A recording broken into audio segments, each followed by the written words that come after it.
Y'all feeling it, huh? Give her some more. Go ahead. This feels good. I know. I can feel it. I can feel it. Yeah.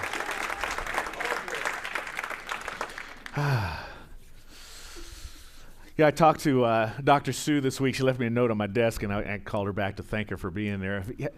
Have you guys ever had like a one-on-one with Dr. Sue? Any of you had just a one-on-one conversation? When you finish a conversation with Dr. Sue, she just goes like instantly into treatment. Yes. It's just like part of her goodbye. You know, you're saying how good talking to you. Yes, it has been wonderful talking to you in the spirit of the joy of the life of all the pleasure of the joy, the understanding of the spirit is fully with you right now and harmonizing in your perfect pleasure. And so it is goodbye. It's like, wow.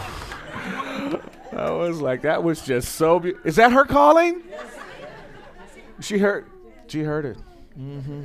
It's just beautiful. It's just beautiful. I want to learn how to do that because that was. While I'm in that space, I talked to my mom last week, and she blurted out in her limited way of speaking that she wanted treatment. And she was a little grumpy because, you know, the reality of being in her health situation is really getting to her, so she was a little sad. And I was calling her to kind of cheer her up, and she didn't want to hear anything. She just said, just treat. I said, what? Treat. Oh, you want treatment? Yes. Okay. So I did this treatment. And at the end of it, she says, and I said, and so it is. She says, and so it is. Goodbye. And hung up the phone. Now, you laugh, but I want to say something to you about that. When you're with your practitioner in prayer, that's how it's supposed to go. See, the prayer is the final statement. That is the truth. It's not like, oh, thanks for the prayer. I sure hope that works. No, then you got to sit down and pray again. You know, it's like, and so it is. Goodbye. Boom, it's done. So when you're with your practitioners and you're having your treatment, you want to put that kind of conviction and understanding that you know that the word has been spoken and it will not return unto you void. It is done, and that's why we say, and so it is. It's over. So, Mom, thank you for that spiritual reminder. She gave me a little dose of reality. Within and beyond. Within. Going deep within. Remaining reachable. That's what this is about this week. And beyond. Beyond the limits of where we have already been. Remaining teachable. Can you remain reachable and teachable in the face of reality? And what is reality anyway? I mean, it's an interesting question when you think about it. What is reality anyway? The dictionary says it's things as they exist. Not what the senses tell us. It says the other definition of it is what was, what is, and what shall be. They can determine that to be reality. But I am convinced that it is not, indeed, not what the senses tell us. It's not things as they exist.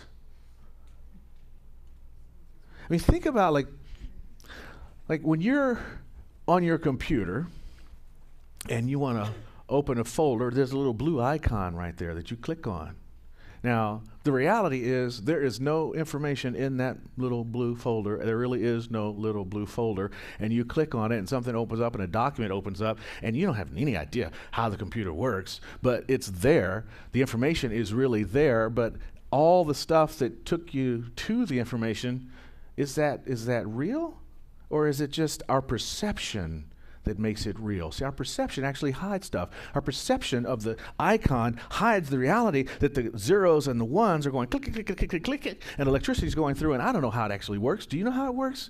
Yeah. If you do? Oh, you do? These kind of people make, and that one does, and John does. Those two guys will make your brain explode. But few of us do. Perception hides stuff that we don't really need to know to get to what we really want to experience.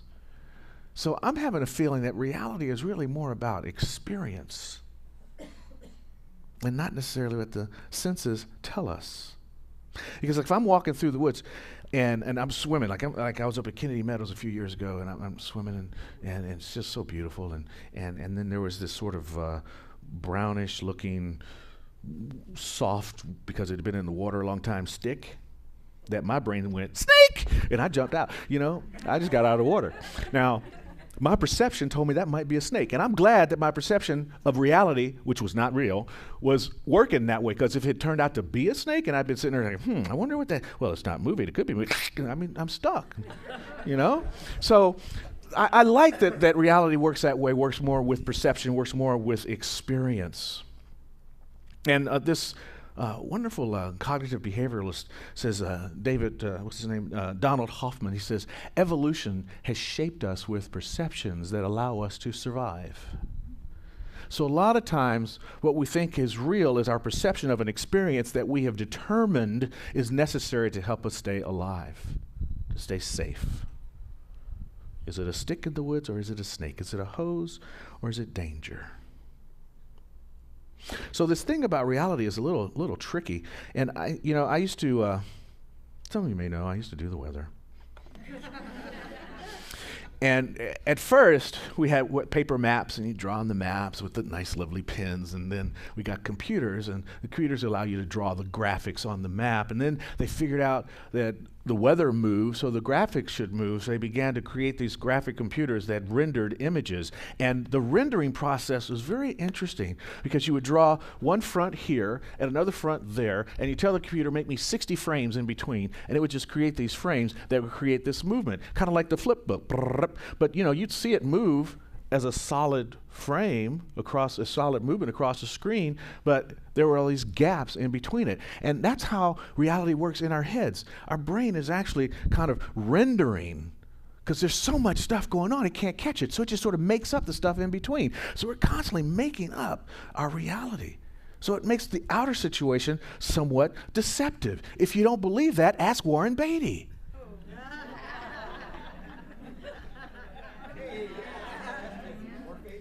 Or actually Faye Dunaway, yeah.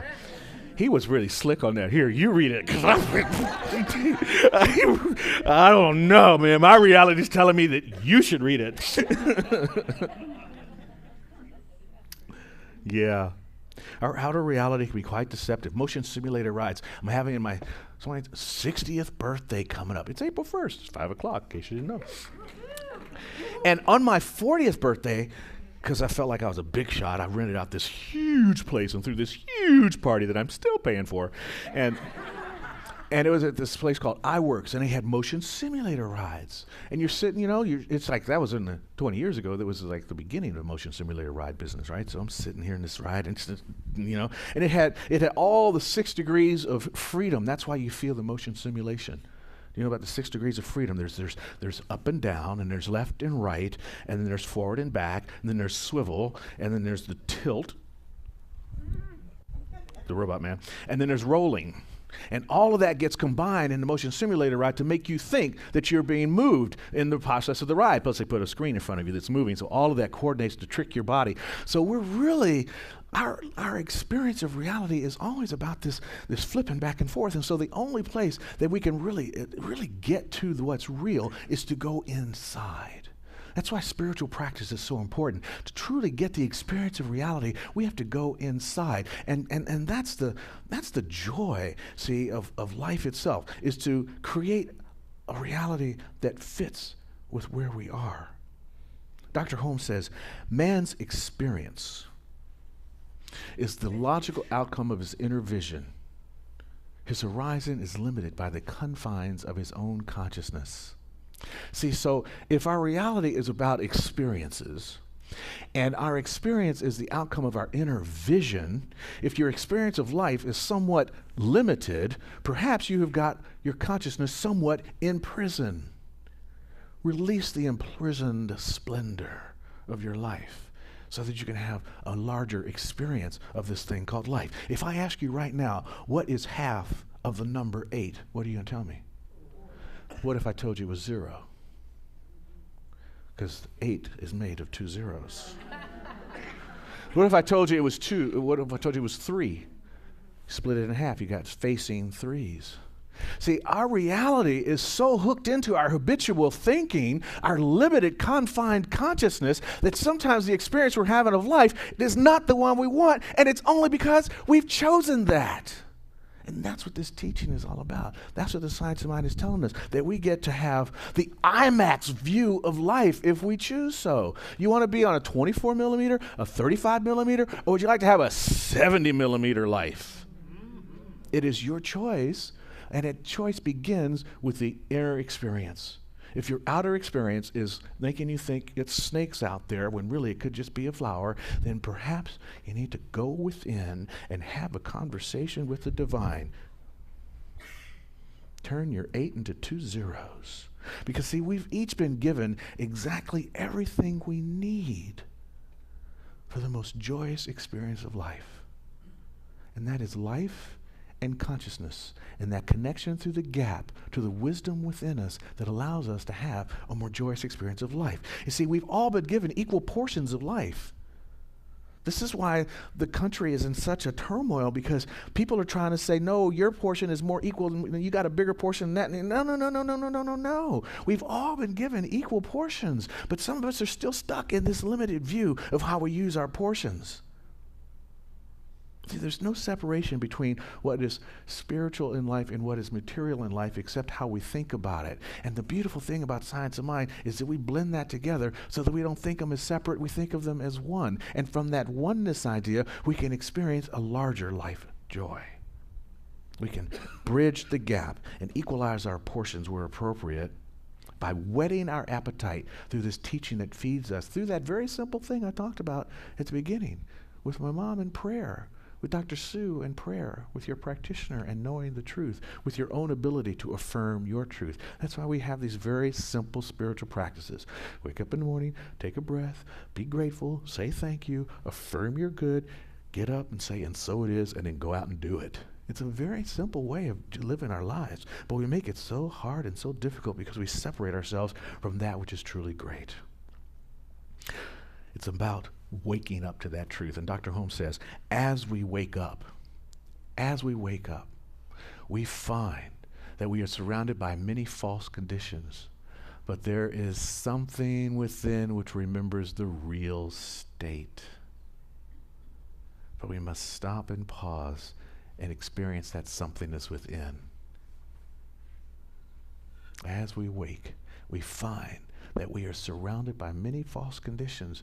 Many of those we've accepted, the agreements, the domestication, as what is his name? Don Miguel Ruiz, thank you. Gosh, it's 2 weeks. I don't want senior moments yet. Stop.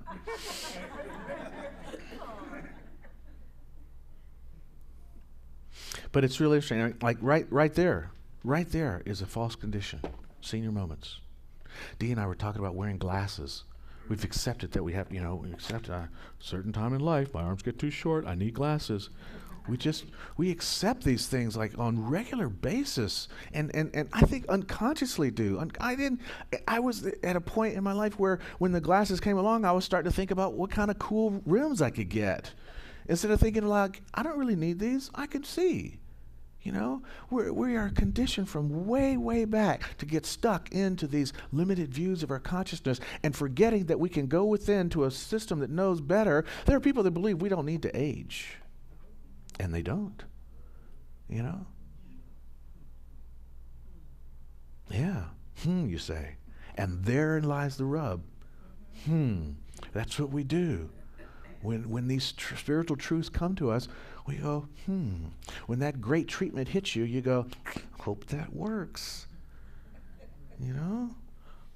Hope is nice if you're from a place in Arkansas, but if you're trying to make your life better that way, it's not so good. Definite is what works. You see, we must wake up because the universe is already awake. The universe is already listening all the time, waiting for you to give it instructions. And if you're not giving it instructions, it just goes to the law of averages and says, okay, Steve needs glasses. That's how it works, you see. The universe is kind of like that movie Sleepless in Seattle. It's like Sleepless in Eternity. It's just awake all the time. Love and law, constantly listening for the instructions to know what to bring us in our lives.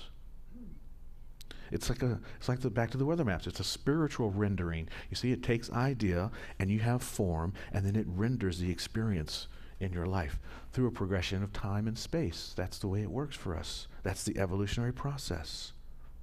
So we must explore our inner realm and have a conversation with God, which is with ourselves, from that place of, no, not ego, but that place of surrender and acceptance of a power greater than you are that resides within you, that is so infinite and great that it decided to express itself as you, to have more experiences in life.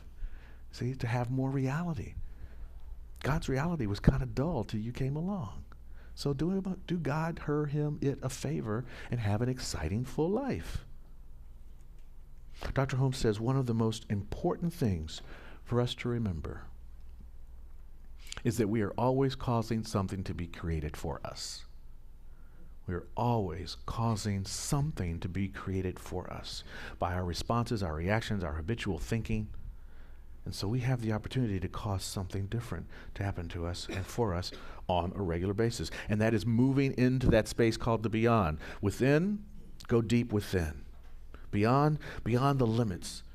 Reaching for the stars. At first I was thinking I'd call this talk Infinity and Beyond, but then my brain went into, then I'd be talking about Buzz Lightyear and Toy Story the whole time.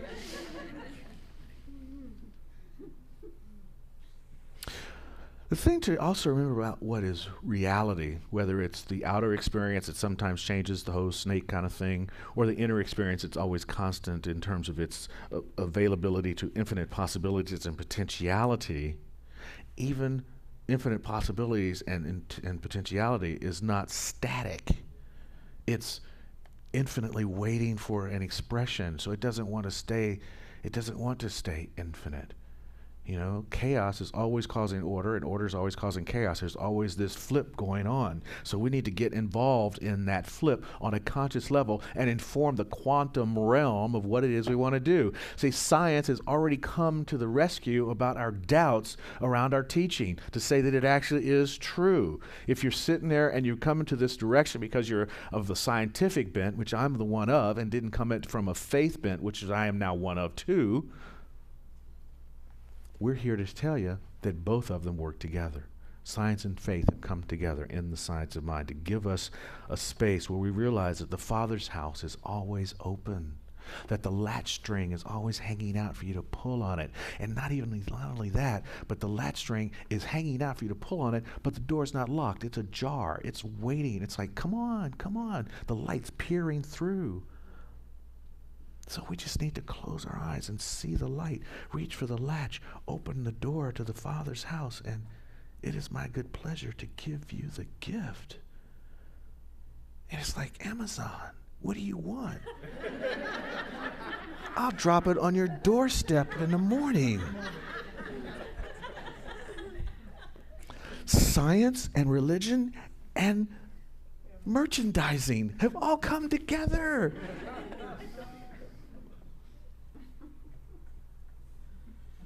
Dr. Holmes again, he says, we must come in quiet confidence, with an open and receptive mind, a believing heart, naturally, sanely, and expectantly. And we're not talking about crazy in the sanely part. We're talking about that space of not doing harm to anyone in the desires that we want in life. We're talking about coming at it from a peaceful place. The sane person is peaceful, they're calm, they're present, they're aware of their impact on life, and expectantly. When the baby's in the belly, you know the baby's in there. Come expecting, knowing that it's already there, showing up for you.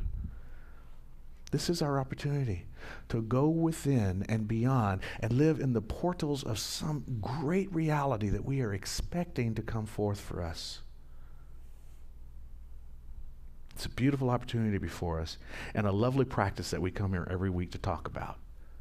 A practice of creating our own lives in a wonderful way from a deep space within to move beyond.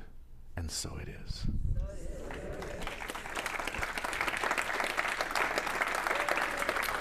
So, with that, I say, let's take a tour. Where are we going to tour? My inner exploration launches me into a joyous experience of my wildest dreams come true. That's what I'm talking about. It's good to be home. I'm glad I don't have to travel much on Sundays because I don't like missing this place. I mean, I like that I get to miss you, but I don't like missing you. You know what I mean? It's like that. All right. Thank you, Patty. Let's do some prayer time.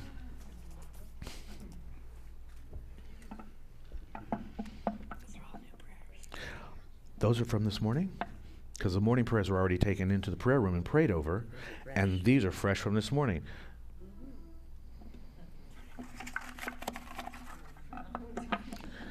Everything turn, turn, turn. We have request. Where are we landing today? Are we landing on the teaching symbol? Or are we landing on the tree of infinite good? We've got the monkisms going on. The lid is funky with the tree.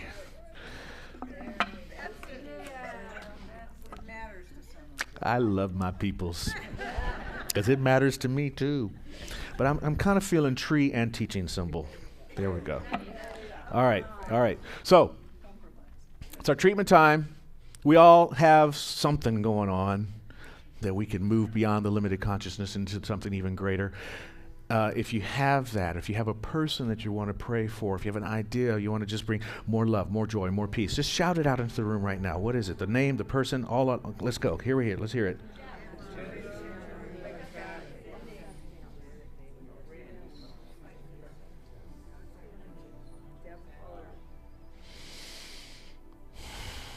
Thank you, God. Thank you, Infinite Spirit. Thank you, Divine One, for the consciousness that you have spread amongst each and every one of us, that you have shared so openly and willingly with us all so that we could have this experience called life. And it is from this understanding that we are all one that we have been able now to, in community, speak our word of truth that we know is being heard by an infinite law that is empowered by love. So it is from that empowerment that we speak this word of truth, knowing that right and divine action is unfolding for each and every person that we have just spoken for, that joyous experiences of life are revealed in their day-to-day activities, that health and wholeness and right action and prosperity and abundance, perfect employment, harmony in relationship, peace in the home, in the streets, in the nation, in the world, open-heartedness, connectedness, peacefulness, and nonviolence, all moving forward from our experience right here of speaking the truth and knowing the truth, releasing what is limited and accepting what is beyond the current experience into a new and better experience. So we are affirming the good. We are releasing what does not serve. We are circulating love. And as we do that, we do it with gratitude and deep conviction in the power and in the presence. And so it is. Goodbye.